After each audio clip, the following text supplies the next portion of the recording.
Hello friends, welcome to our channel. ఈరోజు వచ్చేసి ఇల్లు ఇళ్ళలు పిల్లలు సీరియల్ గురించి చెప్పుకుందామండి.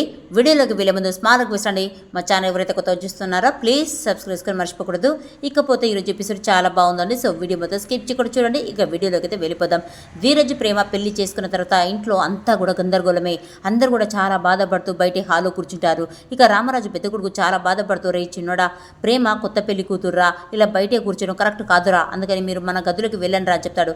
ఇక తిరుపతి కూడా అదే చెప్తాడు. అప్పుడే అక్కడికి నర్మదా సాగర్ వచ్చేసి మీరు మా గదిలో ఉండమని చెప్తారు. దాంతో మీకు కూడా కొత్తగా పెళ్ళైంది కదా, అందుకని మీరు ఇబ్బంది పడడం కరెక్ట్ కాదు అని చెప్తారు. తర్వాత కొత్త పెళ్లి జంటని వాళ్ళ గదిలోకి అయితే తీసుకెళ్తారు. ఇకపోతే వాళ్ళది రూము బ్యాచులర్ రూమ్ కాబట్టి ఆ రూమ్ అంతా కూడా నీట్గా సర్దేసి వాళ్ళు బయటికి వెళ్ళిపోతారు. నర్మదా తన సారీ తీసుకొచ్చి ప్రేమ చేతికిచ్చి తనని ఫ్రెష్ అప్ అవ్వమని చెప్తుంది. తను కూడా బయటికి వెళ్ళిపోతుంది. ఇక నర్మద చాలా హడావిడి చేస్తూ ఉంటే సాగర్ అయితే ఒక అనుమానం వస్తుంది. వెంటనే నర్మదని, నీకు ధీరజ్ ప్రేమల పెళ్లి గురించి ముందే తెలుసు కదా అని అడగగా, అప్పుడు నర్మద, నాకు ఎలా తెలుస్తుందండి, వాళ్ళు పెళ్లి చేసుకుని ఇంటికి వచ్చేటప్పుడు అందరికి ఎలా తెలిసిందో నాకు కూడా అలాగే తెలిసింది కదా, ఆయన ఈ విషయం నన్నెందుకు అడుగుతున్నారు అని అంటుంది. దాంతో సాగర్, మీతో పాటు ధీరజ్ కూడా గుడికి వచ్చాడు కదా, కానీ రిటర్న్లో వాడు మిమ్మల్ని మధ్యలో వదిలేసి కాలేజీకి వెళ్ళాడని మీరు చెప్పారు కదా, మీరు వచ్చిన 10 నిమిషాల్లోనే ధీరజ్ ప్రేమను పెళ్లి చేసుకుని వచ్చాడంటే నాకెందుకో వాళ్ళ పెళ్లి గురించి నీకు ముందే తెలుసు అనిపిస్తుంది అని అంటాడు. దాంతో నర్మదా, కాలేజీలో చిన్న వర్క్ ఉంది చూసుకుని వస్తాను అని చెప్పేసి నాకు అత్తయ్యకి చెప్పేసి వెళ్ళిపోయాడండి. ఇలా ప్రేమని పెళ్లి చేసుకుని వచ్చి ఇలా షాక్ ఇస్తాడని నేను అస్సలు అనుకోలేదండి అని అబద్ధమైతే చెప్తుంది. తర్వాత వేదవతి అందరి కోసం భోజనం సిద్ధం చేస్తుంది. నర్మద అందరినీ భోజనానికి రమ్మని పిలుస్తుంది. కానీ రామరాజు పెద్ద కొడుకు మాత్రం చాలా బాధపడుతూ రానని చెప్తాడు. దాంతో నర్మద, చూడండి బావగారు, జరిగిన దాని గురించి ఎంతసేపు అని ఇలా ఆలోచిస్తూ బాధపడుతూ ఉంటారు చెప్పండి, క్షణం ముందో వెనుకో తినాల్సింది కదా, పోనీ ఎన్ని రోజులు ఇలా బాధపడుతూ కూర్చుంటే మీ బాధపోతుందో చెప్పండి, అందరం కూడా అలాగే తినకుండా బాధపడుతూ ఉందాం అంటూ బావగారిని వినయంతో ఒప్పిస్తుంది. ఇక ధీరజ్ ప్రేమని కూడా భోజనానికి రమ్మని పిలిస్తే వాళ్ళు మాత్రం సైలెంట్గానే ఉంటారు. దాంతో నర్మద అత్తయ్యకి చెప్పేసి భోజనాన్ని వాళ్ళ గదిలోకి అయితే తీసుకెళ్తుంది. ఇక ధీరజ్ని ప్రేమ పక్కన కూర్చోబెట్టి, చూడండి మీ ఇద్దరి మనసులో ఎంత బాధ ఉందో నేను అర్థం చేసుకోగలను, మీ మానసిక పరిస్థితి ఏంటో కూడా నాకు బాగా తెలుసు, అయినా వాటన్నింటిని కూడా పక్కన పెట్టేసి మీరు మీ జీవితంలో ముందుకు సాగక తప్పదు.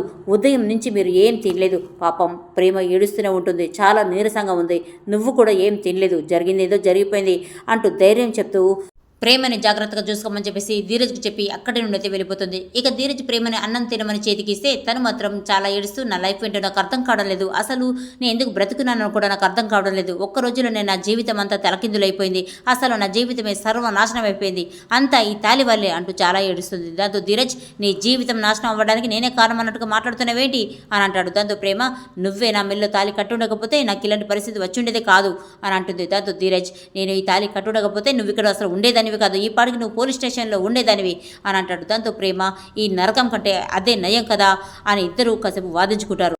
ప్రేమ చాలా బాధపడుతూ అలా మాట్లాడుతూ ఉంటే ధీరజ్కి చాలా కోపం వస్తుంది. నీకేంటి, నువ్వు హాయిగా చచ్చిపోతావు, నీ మీద నీచమైన నింద పడితే మీ వాళ్ళు తట్టుకుని ఎలా బ్రతకగలరు అని అంటాడు. అప్పుడు ప్రేమ, జీవితాంతం మీ తాళిని మోస్తూ నేను మాత్రం ఇలా బ్రతకగలను, ఎప్పుడు మా ఇంటి నుండి మీ ఇంటిని చూడడమే తప్ప ఈ ఇంటి నుండి మా ఇంటిని చూసే పరిస్థితి వస్తుందని అస్సలు అనుకోలేదు, అసలు నేను ఇక్కడ ఈ ఇంట్లో నాకు ఇలాంటి కర్మ పడుతుందని కళ్ళు కూడా నేను అసలు అనుకోలేదు అంటూ చాలా బాధపడుతూ ఉంటుంది.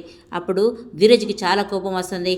అయినా నీ పరిస్థితికి ఎవరో కారణం కాదు, నువ్వే కారణం, అయినా నీ వల్ల ఇదంతా జరిగింది, నువ్వే సైలెంట్గా మీ వాళ్ళు చూసిన సంబంధాన్ని పెళ్లి చేసుకుని ఉంటే ఇదంతా జరిగి ఉండేదా, అయినా ఆ విధవని నమ్మి వెళ్ళావు, నీ జీవితం బలైంది, నీ కారణంగా నా జీవితం కూడా బలైంది అని అంటాడు. అప్పుడు ప్రేమ, వాడు నన్ను మోసం చేయడం ఎంత పెద్ద శిక్షనో, నువ్వు కట్టిన ఆ తాలి కూడా నాకు అంతే పెద్ద శిక్ష, అయినా నా జీవితం సుడిగుండంలో పడిపోయింది, నా జీవితం నాకు నచ్చట్లేదు, నా మీద నాకు అసహ్యంగా ఉంది, ఒక్క పూటకి భరించలేని నరకంలో ఉంది, అలాంటిది జీవితాంతం ఈ నరకాన్ని ఎలా భరించగలను అంటూ చాలా బాధపడుతుంది. అప్పుడు ధీరజ్, నా బాధ నేను ఎవరితో చెప్పుకోగలను, నీ కారణంగా నా లైఫ్ నిప్పుల్లో పడిపోయింది, నేను కలలు కన్నా లైఫ్ వేరు, నా కళ్ళ ముందున్న లైఫ్ వేరు, మా నాన్న నన్ను ప్రేమించే టైంకి నీ కారణంగా జీవితాంతం ద్వేషించే పరిస్థితి తెచ్చుకున్నాను, నువ్వే చూసావు కదా ఇందాక మా నాన్న ఎంత బాధపడ్డారో, ఎలా మాట్లాడారో, మా నాన్నకి ఆ బాధ దూరం అవుతుందా, నా మీద ఏర్పడిన ఆ ద్వేషం దూరం అవుతుందా, నీ మెడలో తాళి కట్టిన దగ్గర నుంచి నిన్ను ఇంటికి తీసుకురావడం వరకు ఆల్మోస్ట్ నాలో నేనే యుద్ధమే చేశానంటూ ఇద్దరు కూడా కాసేపు వాదించుకుంటూ ఉంటారు. వీళ్ళ గొడవ కాస్త భోజనం చేస్తున్న వాళ్ళందరూ కూడా వినబడుతుంది. దాంతో వాళ్ళు డోర్ దగ్గరికి అయితే వస్తారు.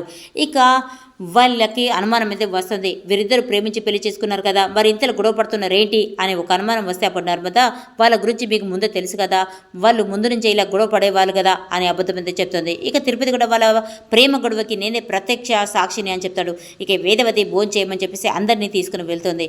ప్రేమ ధీరజుల గొడవ మాత్రం పూర్తి కాదు. దాంతో వేదవతి నర్మద నర్మద వాళ్ళ దగ్గరికి వచ్చేసి ఆ గొడవనైతే ఆపేస్తారు. ఏరా మీరు ఇంతలా గొడవ పడితే మీరు ప్రేమించి పెళ్లి చేసుకోలేదన్న విషయం అందరికీ తెలుస్తుంది.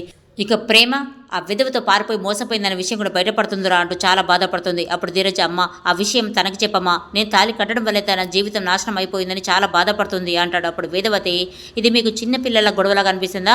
మీ ఇద్దరి జీవితాలతో పాటు 2 కుటుంబాలు మీ చేతిలో ఉన్నాయిరా. ప్రేమ ఇంట్లోంచి పారిపోయి మోసపోయిందన్న విషయం తెలిస్తే ఆ ఇంట్లో వాళ్ళు తట్టుకోలేరురా.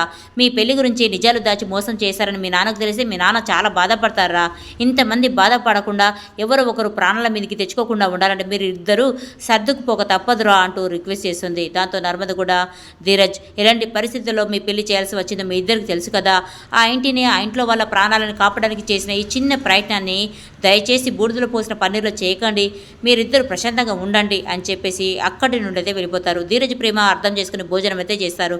ఇక నర్మద, అత్తయ్య మామయ్య గారు చాలా బాధపడుతున్నారు, ఉదయం నుంచి ఏమీ తినలేదు, మీరు వెళ్ళి భోజనానికి పిలవండి అత్తయ్య అని చెప్తుంది. మరోవైపు రామరాజు ఒంటరి కూర్చొని చాలా బాధపడుతూ ఉంటాడు. సేనాపతి భద్రవతి తనని అవమానించిన తీరు ఆలోచిస్తూ చాలా బాధపడుతూ ఉంటాడు. అప్పుడే అక్కడికి వేదవతి వచ్చి తనని భోజనం చేయడానికి రమ్మని పిలుస్తుంది. కానీ తను మాత్రం రాడు. అప్పుడు వేదవతి తన మనసులో చాలా బాధపడుతూ, ఏవండి తప్పని పరిస్థితులలో వాళ్ళకి పెళ్లి చేయాల్సి వచ్చిందండి, మీ బాధకి కారణం నేనే అయ్యానండి అంటూ చాలా బాధపడుతూ అక్కడి నుండి అయితే వెళ్ళిపోతుంది. మరి రేపటి వీడియోలో ఏం జరుగుతుందో తెలుసుకోవాలంటే ఈ వీడియో మీకు నచ్చినట్లయితే ప్లీజ్ సబ్స్క్రైబ్ చేసుకోవడం మర్చిపోవద్దు.